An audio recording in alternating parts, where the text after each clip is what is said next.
I'm just upsets me that you I'm on watch Moana right now. They're like, think of them just again leaving up into like this. It's like I'm already naturally doing this. Yeah. Welcome to the Three Fates podcast. Hi, ladies. Hello. Hello. Hello. Brand new. Hello. I'm Meredith. I'm Pam. I'm Deanne. We are the Three Fates. How did this come together? By divine intervention. Hey, ladies. Well, first episode, maybe we should talk about ourselves a little bit and let our listeners and viewers know who we are and how we came together. Mm-hmm. So maybe we should start with birth here, Miss Deanne. Oh. But you know what? We've been saying that it's death first. That is true. We've been going, it's death, birth, life. Yeah. What is the Three Fates? We are talking about birth, life, and life, and so death. we're the Three Fates. How did the name come together? The Three Fates, Greek mythology, movie Hercules. I've always loved it. And there's a scene where Hades is talking to these three fates, the old crone energy. It actually started a long time ago. I've always thought the Three Fates have been part of my spirit team. I feel their energy a lot just in terms of this old crone hanging out together energy. And in the movie Hercules, they come together and they basically they look in and they represent life, birth, and death. And they will read a soul and they will tell the soul what their life's going to be like and when their life's going to end. They also have the pair of scissors that can cut the person's life. But what really appealed to me was I was sitting on a couch with Deanne at Pam's place, and we were just having a conversation with someone else at the party, and I was like, oh man, I and Dee were just looking at him, reading him, and I was like, this is the crone energy here, right? Of just reading someone's energy chart, getting past stories, past lives, and I was like, this feels good. And then I know Pam for quite a few years now, and I was like, we need three of us. And it came together very naturally, and they named the Three Fates when we felt into it. I deal with death a lot. I deal with death and dying, and Deanne deals with birth and spirit babies and all this. And Pam is all about life, quantum healing. She's the most alive person I think I know. So full of zest. It's science. Can I say something? Please. That we were originally going to call our podcast Spread the Butter. Yeah. It is true. Yeah. And it's mostly just our love for butter on our muffins. Yeah. We had our first podcast meeting at a coffee shop in town, and Deanne has a thing about getting 3 butters. I need 3 fucking butters with for her my muffin. Yeah. And so after we had that meeting, we went to, we were talking about what we want to do, and we're like, what should we call this thing? And it's well, spread the butter, because we're going to be spreading the butter, spreading the joy, spreading the conversation, butter is joy. Butter's the best part. healing, and the whole thing. And we're like, yes. And we had that for maybe about a week or so, and then Meredith came to another meeting, and she was like, actually, there's this whole thing happening with Hercules right now. Yeah. And so speak about how you watch that.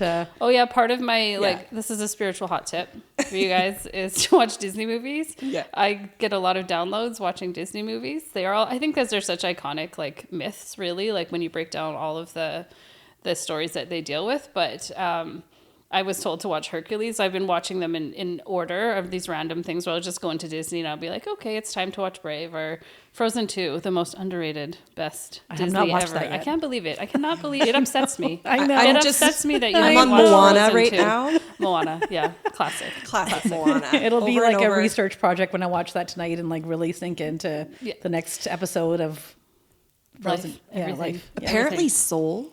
Yeah, so cute. Have Soul you I is- haven't Soul is seen great. it because Dee. it's about spirit babies. What the heck? Right? What? Yeah, it's about Soul souls is coming such in. a great movie. Yeah, I haven't seen it. Okay. Oh, well, anyway. I was gonna do it. I was gonna watch it last night, and then we were like, hubby and I were like, it's too late. yeah. It was that's like right. 8:30. Like too late. Anyways, keep going. That's okay. We'll put a pin in that, and I'm Yeah. going to give you some homework. Yeah. Anyway, so yeah, I saw these three crones and Hercules, and then right after this all came together very quickly. And I saw Pam at the gym that morning, and I was like, I think we were going to meet up with Dee, and it just happened. I was like, I think we should start a podcast. And Pam's like, I don't know if she'll say yes. I'm not really sure. And then we met up with Dee, and Dee's like, yep.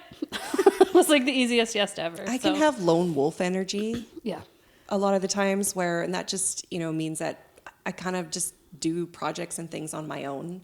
But yeah, something about it just felt so immediate. And that's what I wait for when it's just that immediate yes, the connection. We've talked about it. Even as we've been manifesting this and looking into it, it's just like tapping in. Is it a yes? Is it still a yes? And it was 100% a yes. And we walked to the library to see if we could get started. Like, we're like, maybe we can just get a recording booth. And it was immediate. Yeah. So, which we did. We did some practice rounds. And did. Shout out to Vernon Public Library for their resources, where they let us try and test, and we got to feel, because I think we all love to have that experience, right, of what does it feel like when you actually do it. And we loved it so much that we decided to come back and make it official. With Robin. With Robin. Hey, Robin. Bluebird. Hi, Our Robin. producer, Robin. Our sweet little Robin Bluebird. is behind the camera. Yeah. Creating the magic. So yeah, I think the three fates energy felt so natural with that death, life, and birth. And since then, it's really started to come into, for me, meaning a lot more, right? And kind of, obviously, we've been working and meeting together a little bit about what do we want it to feel like? What is it asking to be, right? Because it's an energy outside of us when I think we decide to work together, when people decide to work together. And I just really believe that it's important to see three, spiritual, like human souls come together and create an energy that hopefully many people, through like laughter and education and learning and experiences, we can maybe touch into people's hearts and just have a lot of fun doing it. I'm mainly invested in having fun with you gals. So. Absolutely. I'm also excited just to show people how, I think even normalizing spirituality can be, but, I can feel and get a sense that maybe people will witness how we channel, how a healing session might come about, what divine information looks like, and just offer a space where maybe people can learn just by watching. Sometimes it's like a download. Like, you don't even have to take a course on it. You watch and you tap into the energy of what that person's doing. And somehow I think that's where our world is at, where somehow all of a sudden we know what we're doing, right? And we didn't have to go and take a lengthy course, but by watching, there's instant downloads. And so I'm excited to also just hold a space for that to open up in other people, or to be activated or ignited in other people. So yeah, that's what I'm excited to show up for. Can we do that? Does that feel okay? Can we share our origin stories into like? Yeah. Well, before that, I wanted to speak about the golden thread a little bit. Oh, thank you. Yeah. Yeah. Because the three fates, they do in the movie, they have they have everybody's lifeline on a thread, right? And they can snip lifelines and kind of cut lives, I guess. And so And then the soul drops down into hell, Right? into this pit, Into this of pit. like souls just stuck in purgatory, internally swimming, and no, maybe as life. Actually, it wasn't purgatory; it was hell. It was actually hell. Actually hell. So I represent life in the trio here. And so as life, I'm going to talk about the golden thread, because we don't actually cut lives. No, we don't. So we were going to make sure that everybody feels that golden thread energy for themselves. Yeah. That really our soul is eternal. There is death is a transition, birth is a transition. There really is no beginning or end. It's just one eternal golden line. I love This that. golden thread. So just knowing that this is just a beautiful expression of gold energy that we want to share also, of the beauty of our eternal life. Yeah. Thank you for saying that. Thank you for saying that. Yeah, the gold thread in Hercules is when he goes down to rescue his love, doing a true act of selfless love. In his lifeline, his human lifeline becomes gold, and so he becomes immortal. And so then once his life thread is gold, you cannot cut it, it's immortal. So it's speaking to the immortality of the gold energy, which I love. Yeah, I will speak about life just truly being the length of our soul, which in my mind is eternal. And then every avatar, every life you're in is just a chapter. So there really is no real life cutting. Love that. I remember bringing that in. when we were sitting in the recording booth and Meredith's like, you know, Hercules. I was like, huh? But as soon as you started talking about the three fates, what they represented, I was like, oh yeah, like that makes so much sense. It's relatable to every single person. We all have to enter into these cycles, whether we resist them or we don't, and we find ourselves all of a sudden in this death period of many different things, whether it's our actual soul or many deaths along the way. But it's also very highly relatable because it's in all of us, right? That thread. So as soon as she said it, I was like, never seen Hercules, but I love it. Let's do it. That, like, it was that instant resonance again. So thanks for watching Disney, Mare. My pleasure. Always happy to do some research on the animation front, you know. Yeah. I get a lot of that stuff there.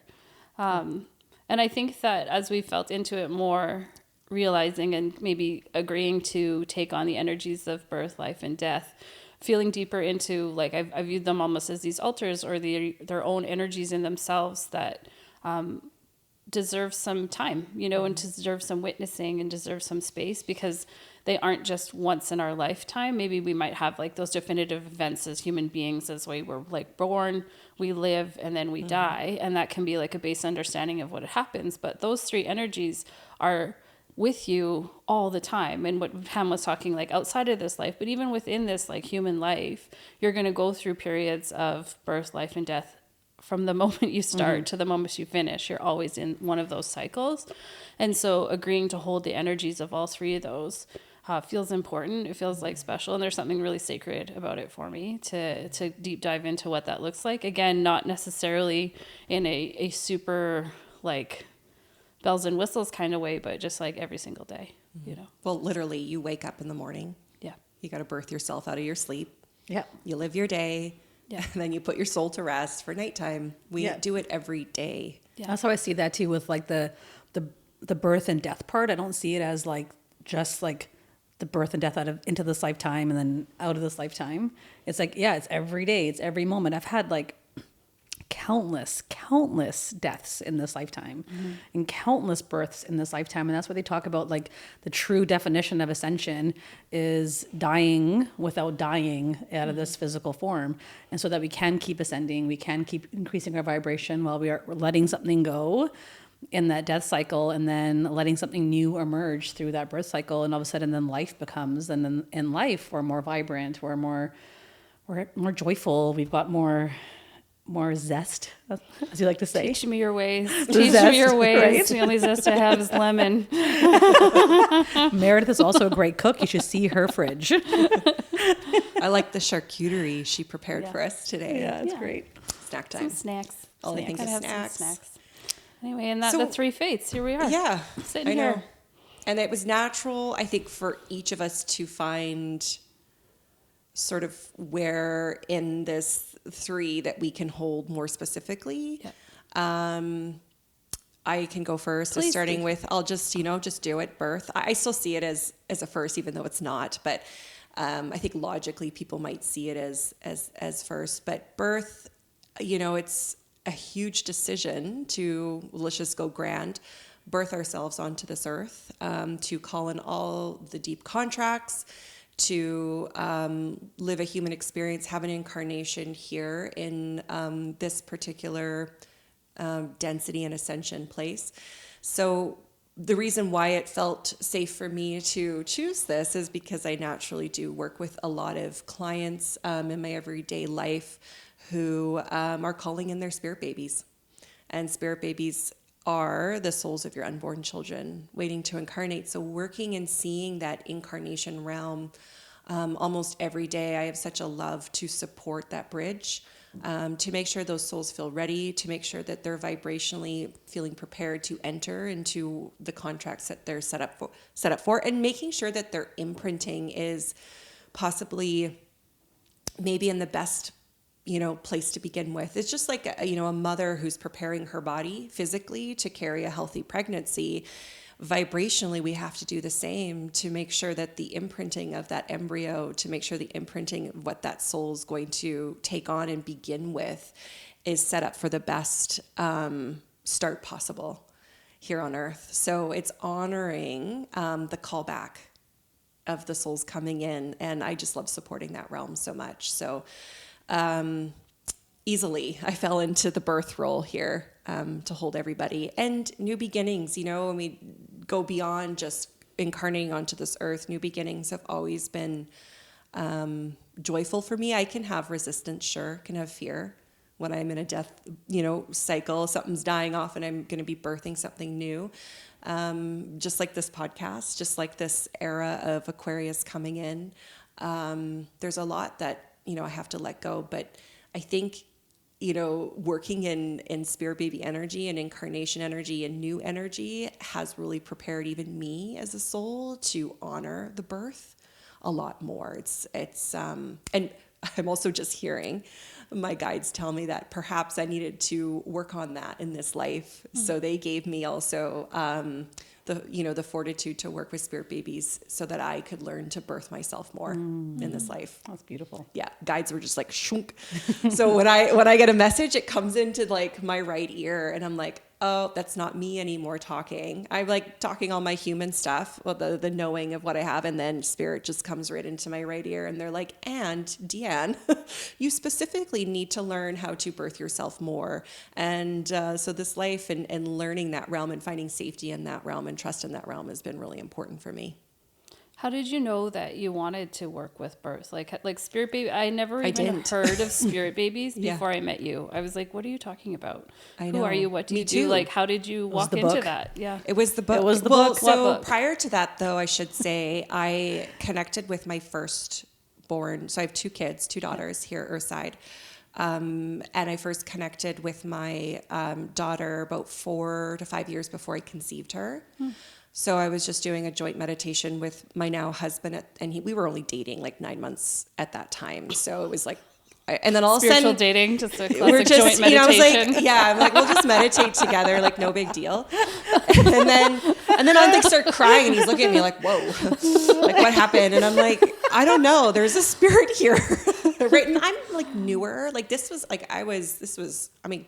over 10 years ago now, right? So I'm newer in reading spirit and that kind of stuff. And then over a couple of days when she didn't leave, and she was very playful, which spirit baby energy tends to be, I said to Keith, I'm like, I think our daughter is here. He's like, what? We're just dating. Yeah. And he's like, again, he did the kind of raise eyebrow. I don't know if I'm ready for kids. Interesting. He's always been very supportive of like spirituality and all like the things that I say. But he's kind of like, oh, interesting.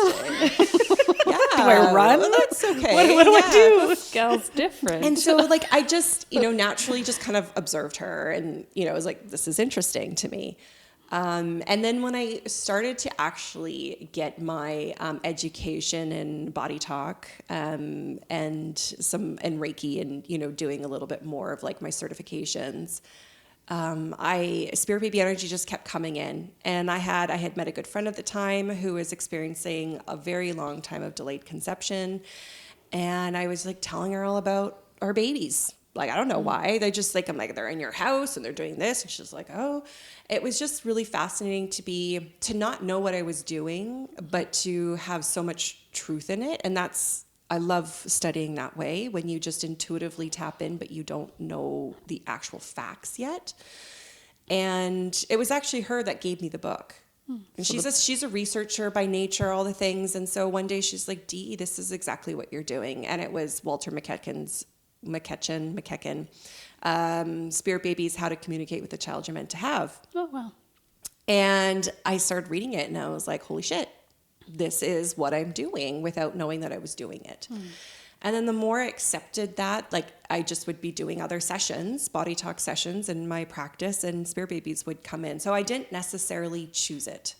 My daughter brought it into me. She made me aware of that realm. And it just kind of took off. And then ever since, really starting my body talk practice, I've just made more and more room for it because I just couldn't ignore it, really. It is really cool watching. So I've known Dee for 10 years. You were one of the first ones to get a Spirit Baby connection too. I got a Spirit Baby. You're like, do I I have didn't know babies? that. Like, I remember that day. Yes, me too. It was Yeah. it was at Robin's, wasn't it? It was, yeah. That was probably at least 8 years ago, 7 years ago, a long time ago. Long time ago. And I don't have children's.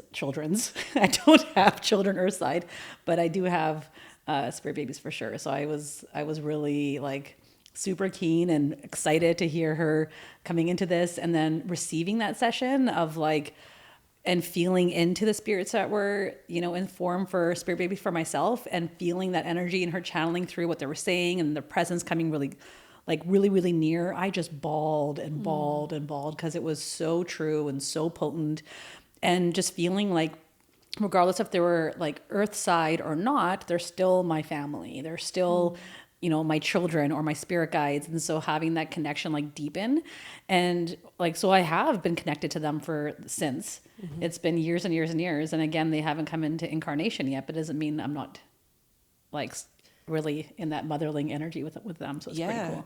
And I encourage people all the time. Like I'll meet even clients who are, say, you know, maybe even late into their 50s, early 60s, and they know that they have a spirit baby still with them. Whether it's one they lost along the way, whether it's that choice they decided not to have kids, or it just didn't happen in this contractual energy in this lifetime. But it's teaching them to still look at them as guide energy, to have a relationship, to give them a voice still, because they have a lot of wisdom about our birthing energy in all things. And so we want to place literal, we have to only connect with them if we're going to birth them. We, like, the human mind goes, what's the point? But I always encourage clients to, you know, see them for more than just that. And if they come in, it's bonus. That's true. And then that was honestly a bit of an emotional journey for me when I knew that they were there, and they weren't coming into form, and I wasn't like manifesting it into the physical. But then really moving into that journey of listening to you say that to me over and over again, use them as a spirit guide, connect with them anyways. They're here to like keep you, like in connection with children, and the energy of nurturing, and even never really feeling alone because they're always there. Totally. And so that has been really helpful for me, and not just kind of like letting go of like, they're just here to be birthed. There's so much more. And I'll say this too, one final piece is that the spirit baby realm is a dimension that is very, very close to Earth. That's why they show up, you know, can look human in human form, and they start to take on a physical appearance, contracts, all these things, because they're so close to this earth dimension. And so in a way, for people that are just starting out to connect with spirit guides or feeling into energy, they're one of the easier energies to connect with because they are so close to earth. They're not dimensionally like 12 dimensions away, and they're very personal to you, rather than say like an archangel of some sort that can service a mass collective at one time. Spirit babies are very present for you. And like our loved ones that pass on, we can use as guides as well, but they're busy. You know, they've just passed, or maybe it's been many years since they've passed.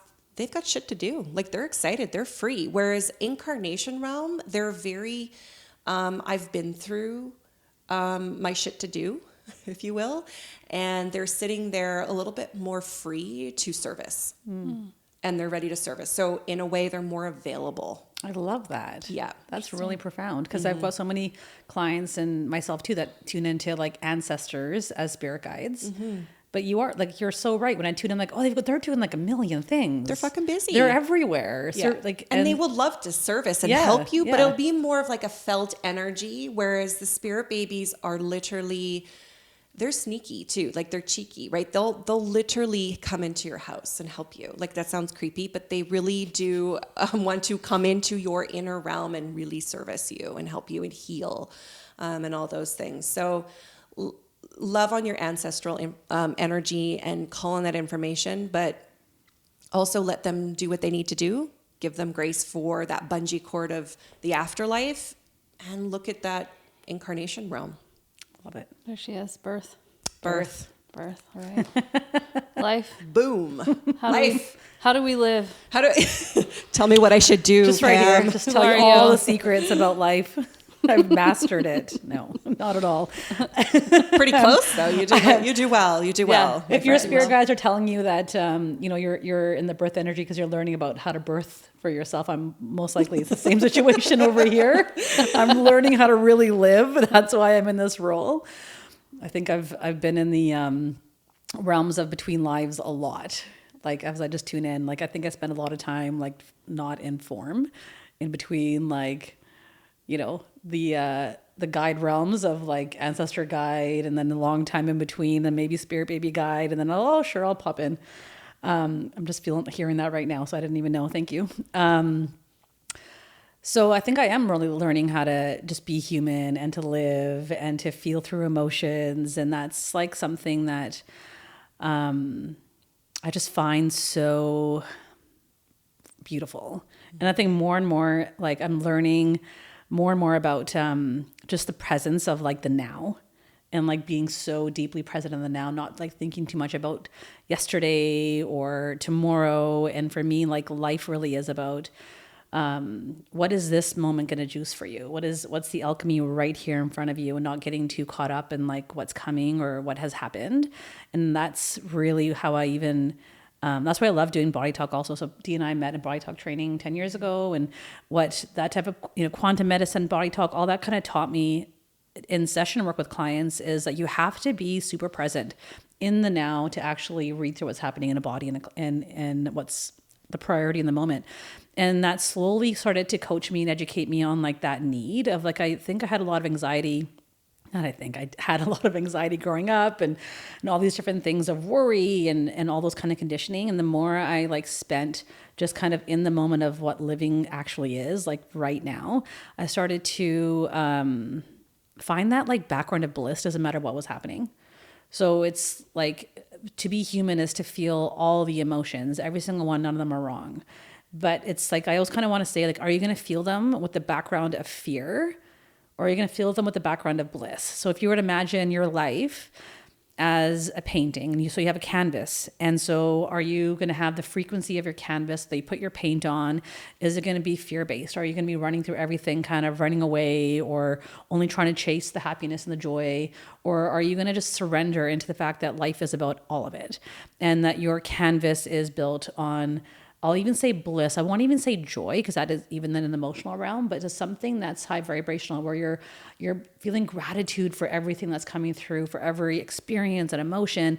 And that is the background of your life. It's your canvas. And so as you're painting your experiences of life on top of it, then you're like, man, I am like so angry right now, but I'm learning so much from it. And I'm learning, so much from this grief that I'm in right now. I'm learning how much I can love because of it. So there's always this feeling of gratitude. There's always this feeling of like the gratitude of even being human. Because I think when we're in between human form, it's not as emotional. It's not as like raw. And the amount that you can learn with the rawness of life, I think is just absolutely profound. You know what I hear too, as they were saying all this, is like, I'm also hearing with you is you have a really profoundly deep acceptance of life. Mm-hmm. And like when you're talking about anger or joy or the bliss or what we perceive to be negative or happy emotions, but you accept it all. Yeah. And I'm so inspired by that. Thank you. Yeah. Thank you. It's, I think that I grew up in a home with a lot of emotions. And that was something I had to work through through my adult life. But now I've come to the opposite side, where I've really feel quite blessed to have had a lot of like an emotional type of like household that had ups and downs all over the place. Because in reflection of all that, I was like, whoa, I've learned so much from that. There was so much beauty, and the background of all that like chaos within the household was deeply love-based the entire time. It didn't matter if somebody was super angry. I've always reflected and knew there was love there, that there was such deep acceptance. And I saw that every time something kind of explosive happened, that we were able to hold each other in a way that something cracked through.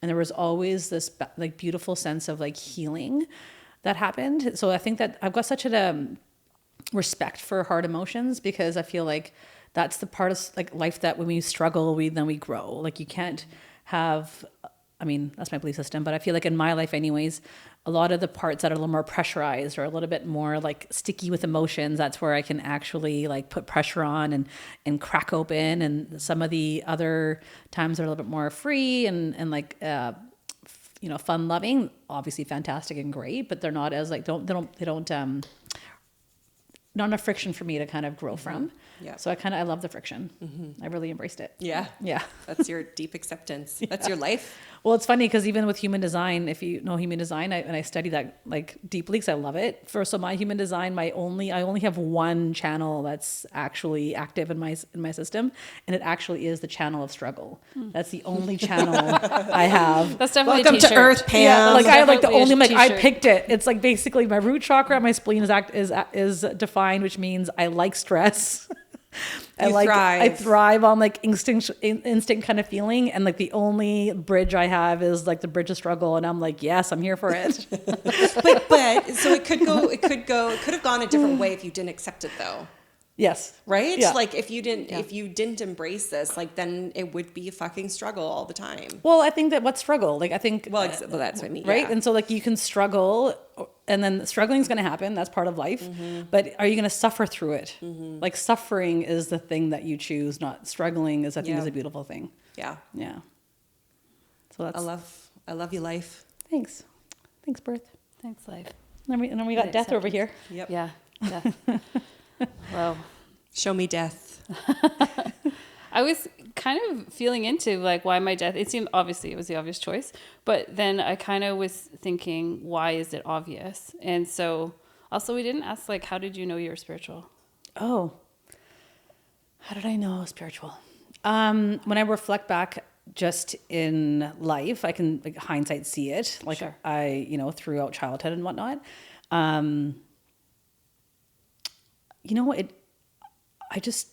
It just happened. Yeah. I feel like you've taken, like you've signed up for all the things. Like I in do terms all of the like, things. you do all the things. Like you go through it again and again, and you're always studying and you're always like, okay, what's next? Oh, okay, Yes. okay. So I feel in many ways that you have the most exposure to like, you're like, okay, what is this thing? All right. And then you like really go into it, whether gosh, like yeah. whatever you decide to like get called into or agree to, I believe that you really fully go into it. So I was like wondering how that like coincides. I'm doing the infinity Yeah, right now it with was- like spirituality, like whatever that means, or like knowing that because you channel, Yeah. right, you're divinely connected. All of those sort of things are not necessarily something that everyday people experience. Not everyday people, but you know what I mean. It's part of like a normal quote unquote experience. So how did you now know to be like, okay, yeah, no, these abilities I want to work in here. Yes.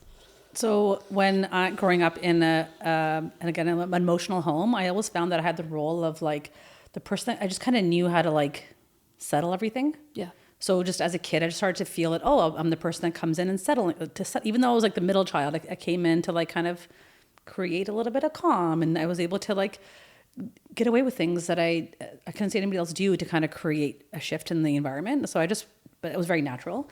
And then I was a teenager when I got into the health field, like working at my uncle's gym when I was like 14. So I started to get into like that world right away. And then by 17, I was in massage therapy school. And by 18, I took my first intuitive course. So I took a course with a woman in town here, and it was about the authentic woman. So it was learning. It was like these deep sessions where we like learn how to go diving deep within to find that authentic yes or no within yourself, like to find the old woman within. And it was like me, I was 18, and there was a bunch of like 55-year-old women. So I was like, I don't know what I'm doing here, but I'm here because it's a hell yes. And people are like looking at me like, why are you here? You're like this child. And I'm like, I don't know, but I'm just like so called for it. And this woman who taught this course, she ended up being my mentor until my mid-20s. And I used to watch her do things that I was just fascinated with. Like she would like speak to animals or just know about nature, and I would just hang out with her, and she would have the patience to hang out with me probably like honestly once a week and like have dinners and stuff. And she just nurtured this thing that she saw in me. And so there was something that was blossoming without me knowing. I just kind of kept finding myself in the right place for mentoring. I had another yoga teacher mentor as well at the same time, and same thing. She just saw this potential and kept nurturing like these older women who kept doing that. And then when I was in massage therapy school, I had a classmate who did an internship with a physio in town. And she was like, oh, this physio was talking about like the liver and how there was anger in the liver, and it was about the person's sister. And I was like, how did she know that? And I was probably like 18 or something at that point, 19. And I was like, how did she know that? I need to understand how she knew the emotion in that organ. And if I, by the end of my career of being a massage therapist, my mid 60s, if I figure out how to find an emotion in a body part, I will live happy and die happy. We've gone much further than that.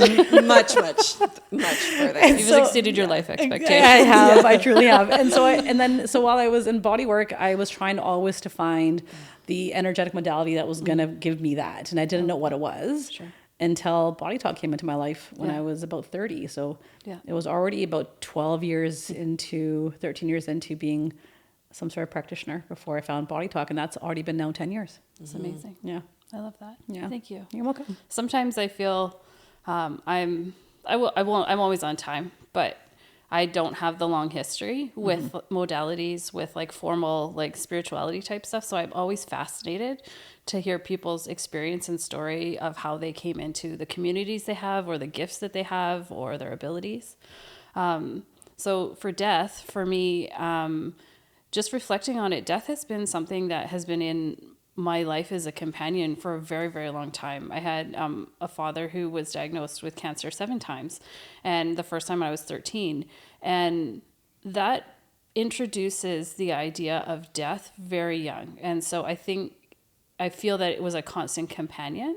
And when you're faced with the possibility of death and loss, it brings up all the human things. It's the one guarantee of a human being is that we're going to die in many ways, right? That we're guaranteed that we're alive, right? We need to be alive to die. But it really ended up just being kind of this quiet companion through most of my developmental years. And then even on into becoming a registered nurse, where I worked in intensive care for quite some time, still do a little bit. And that is really at that seat of people who are really sitting on that seat of death. You know, they are critically ill. And so navigating those spaces where death, and I'll talk about this more in the future, but death and dying are different. They're different energies. They're different spaces. Dying, death, entirely different energies. But death being there is one of the most powerful. It's kind of like time. And why I love this idea of like time, space, life, and death here is because it gives like this special energy of knowing that at some point this is going to end, you know, in this form. And while we know like we're going to transcend and the immortality in this golden thread, it also, why there can be a bit of a pressure or like an invitation more than a pressure to go into spaces, to live into certain things, to be who you want to be, because we know it's going to end. You know, and when we know it's going to end this form, this iteration, it brings a special energy to your human experience.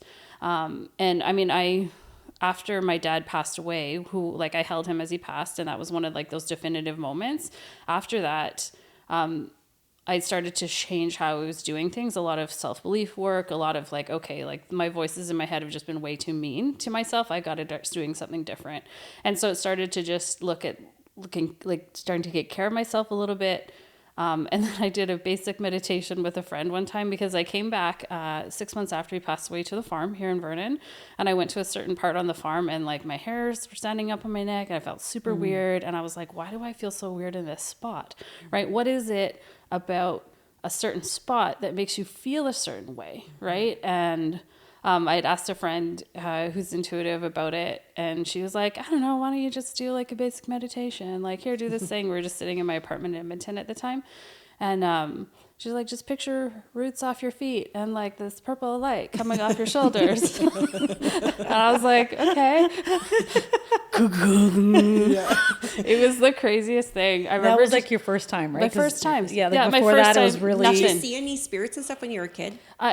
Now you know, I yeah. know, yes, I did. Like, Yeah. I can go back and like, I know in the hospital, I talk to people that weren't alive. Like, I see spirits, I see ghosts, I communicate with them sometimes if I want. So, and I have like mediumship and like that's like I work with the spirits on either side of the death, like very much. Like, it was funny when you were talking about spirit babies. Every time I check, it's just like this tumbling, like tumbleweed in a dry desert Western scene. It's like Nothing for you. That is not my realm. Yeah. I was like, yeah, I've had babies. It's fine. This time, no. Could not get drier. Barren. And then I always hear these like cackling bone ladies. So I'm like, yeah, we're good. It's not meant for me this lifetime. And I do not have children or sight. But basically, like then I realized that yes, I had been intuitively reading stuff my whole life, but not in a conscious way. Yeah. And so after that, it became extremely conscious. Like my eyes literally, my pupils dilated and my whole eyes went black and just got like a massive reset. And so then it's been 4 or 5 years of working with that and recognizing right away that there's a deep connection with the underworld, a deep connection with like the Grim Reaper is one of my spirit guides, shows up with the scythe and everything.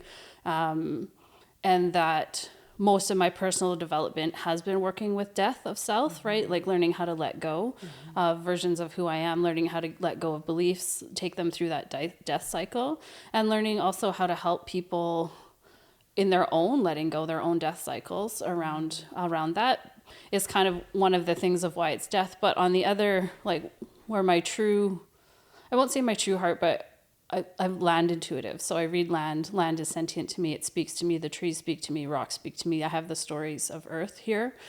And I realized, like, especially we're going through this massive shift of consciousness, or hopefully this massive shift of consciousness. And I was kind of like, of course, death needs to be here. Mm-hmm. Death needs to be here at a time. Any kind of transition, death is a catalyst. And so understanding that while I bring about my gifts or speak, it's like when you speak a new way or when you provide someone with a new perspective on self, you're allowing death to happen. Because the moment they can see themselves in a different light, the moment that they can see life in a different way, the moment it's like allowing birth, but death is what is actually happening in that moment too, change, right? So every time there's any kind of change, death is there. And that really seems to be something I'm here to help, like through my own life. I'm no exception. You know, we don't get to be, it's not something that gets to be outside of us. We have to live that. But death spoke to me on that one. And yeah, it's just been really, really interesting since then, acting as that role. So yeah, feels good. You know what I saw too, as you were talking just now, was this, I'm going to try to explain it because I saw it in my third eye, but it's like, if say, birth is happening with whatever is, going on, it's like this contract that's set forth and life has to alchemize that setting forth and then pass it over, to death. And then death takes it and kind of, changes the contract again or does something. And then it's another like trajectory of alchemizing and sending forth into that, maybe then, further into the afterlife. So it's almost like, and I also saw that life does both. Life does in the living, but it also does in the in-between. I know, and I was thinking, as you were talking too, I was like, whoa, I've got like, when I'm working, I can move people in that in that place of death also, and I can take them to those darker places, and I'll see even like that side. The shuttling, Then and of course I'll be in the life, like how are you in life right now, and how can we activate you into the highest expression of you here,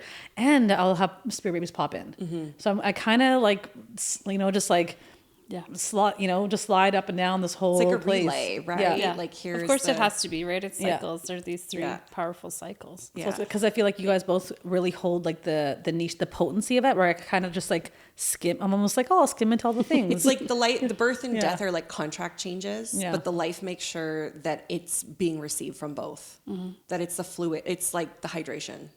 Also, where the contract actually takes place, right? Where you actually write out your contract. Like you have to do it. Yeah. You can't not do it. I want you to read your manifesto. Oh, sure. I feel like this is the time. The time? Yeah. So I was sitting last night because this does mean something to me. And we had this, I had this opportunity as we get downloads and ideas and all these things to do. This invitation is, can your heart carry it though, right? Like, is it a yes to a download or ideas? Like, 'cause there's always ideas, there's always opportunities, there's always options, but can your heart carry this new opportunity? And for me, it was a yes. I do a lot of heart work, heart and hard. But when I was writing, it just came, I was feeling into our three energies and what we're trying to create with a podcast. Like, why do this? Why talk? Why sit on a couch? Share all our stuff. Like, why put with Robin through an hour of mic setup. Sweet little baby Robin. Little avian. favorite producer. And it was because this is a way that we can continue our contract on what we're doing here. And also that I get to hang out with people that I truly love and have some really cool stuff to do. And so just in my visioning last night, we're all channel, we're all intuitive, really cool stuff. I just had this vision of altars. And so we come to the altars to honor the most powerful cycles known: death, birth, and life. To honor these, we lay our hearts, our voices, we open our minds to the vast cosmos and place our feet deep within the underworld. Together, hearts aligned, come together right here, right now. May our message carry love, unity, harmony, and healing for all who may be in need. Through this kaleidoscope of human experiences, we connect to the divine, to you. At these altars we sit. Yeah. I feel like it needs to be like, I kind of see it on like an old school scroll, It's my favorite kind of scroll. you know, like, Make it old. like, you know, and it's, I don't know, a calligrapher like set up and it's like just posted right it's behind Have you so seen my good. handwriting? I got beaten by nuns. No, I'm kidding. I got beaten by nuns in Catholic school. No, I didn't. But I saw this earlier, like, wow, your handwriting is Yeah. like so I do have Not this many old people script. handwrite Old school. anymore too. No, Yeah. that's true. This is so beautiful. Like, it hits me like in all the right places. Yeah, it does. Me So too. thank you. I like the end in the altars we sit. Yeah. Yeah. Yeah. It does feel like that, right? We're part of agreeing to come to this human experience is agreeing to come to these things. And I think it helps to know that these are happening, you know? Hi, sir. This is the love He knows. prophet. He likes to be involved in all healing. It's a cat for people who It's are a not cat. watching the video. Yeah. It's my boy. Oh, Hey, bud. bye, Squeak. Yeah, he likes to oversee all healing He on the says, farm. yes, this is the manifesto that I send forth Like, into it's the being world. blessed. Anyway, Blessed. beautiful. All right. How do we feel? I feel like that's a really good intro. Yeah. I love that people got a sneak peek at who we are as representers of the whole and Yeah. the collective. And we're excited just to honestly tap into whatever agenda comes up for us, Yeah. you know, ceremonially per session, per episode.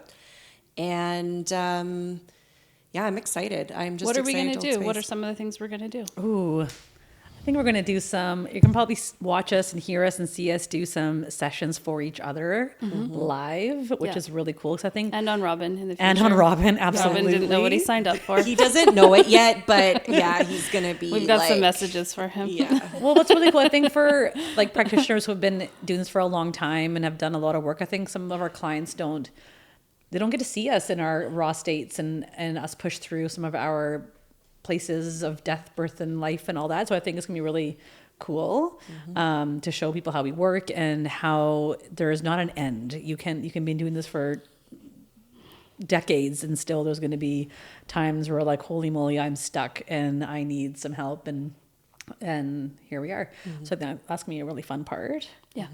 Maybe even some work for the collective Yes. sessions, like how, so you know, witnessing and seeing a one-on-one is different than when you're holding space for Earth or maybe for an aspect of Earth or for the aspect of maybe the animals. I'm also just hearing this, that maybe we also do it where there's maybe collective content just for nature, Yeah, and then please. some just Yes, for the please. water, Yeah. please. Some for the animals, some for the humans, some for our alien friends.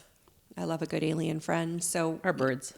our birds. Or avian friends, yeah. And it's just no bounds, no limits. I love learning from you ladies too. So as I sit here, I am not sitting here as I know everything. I sit here in the humbled, let me channel, share what my guides know, and learn from you guys too. So that's also why I love to show up for these and be with you guys. You too. I learn a lot. Yeah.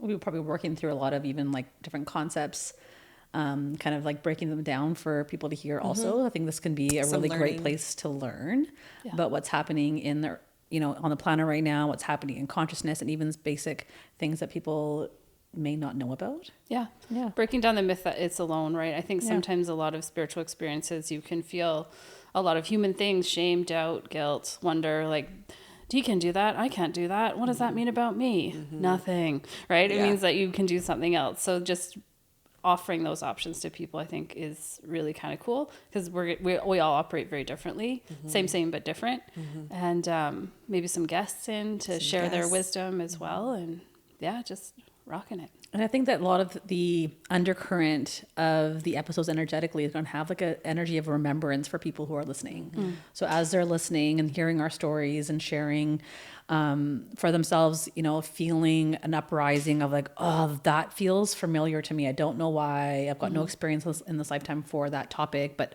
something about that just lit me up. And to kind of like, for the listeners, lean into those places that kind of spark some interest and kind of create this like, whoa, what is that? And be able to then maybe see some places where they want to dig in a little bit deeper for themselves. Yeah, I love that. Or not even knowing that that's what was happening or going on, and being able to relate and be like, oh, dang. Yeah. Like that was happening to me. It's not always like the yogi on the mountaintop in the middle of nowhere, right? It's like spirituality is, that's why I love Tantra a little bit, was like the household way, right? Being like, it's in the everyday, it's in your everyday life, that these kinds of moments of magic can be happening. And sometimes you just need to hear it or see it outside of yourself to realize that it's happening for you too, because it's not exclusive. No. And it's happening really fast right now. So fast. Call it in. We're like, I'm just so thrilled and grateful life. Here she goes. I know, I am so thrilled and grateful. Life is fully accepted.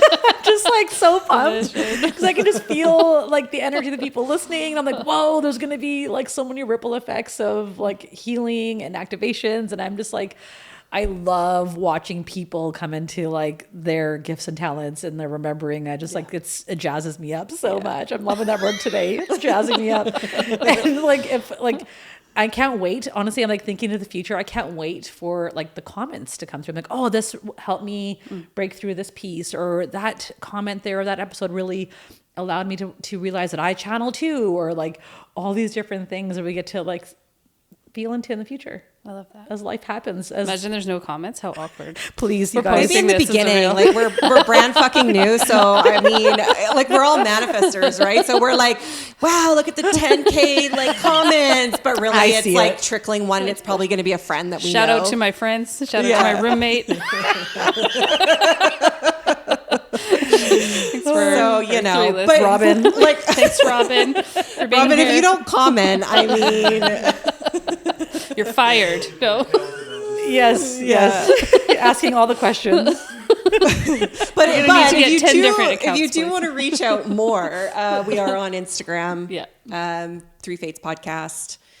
We'll be on all socials. All so the things. You can always reach out to us there. We have a website that's going to be up and coming as well. So you can stay tuned for more offerings that are going to be coming as well.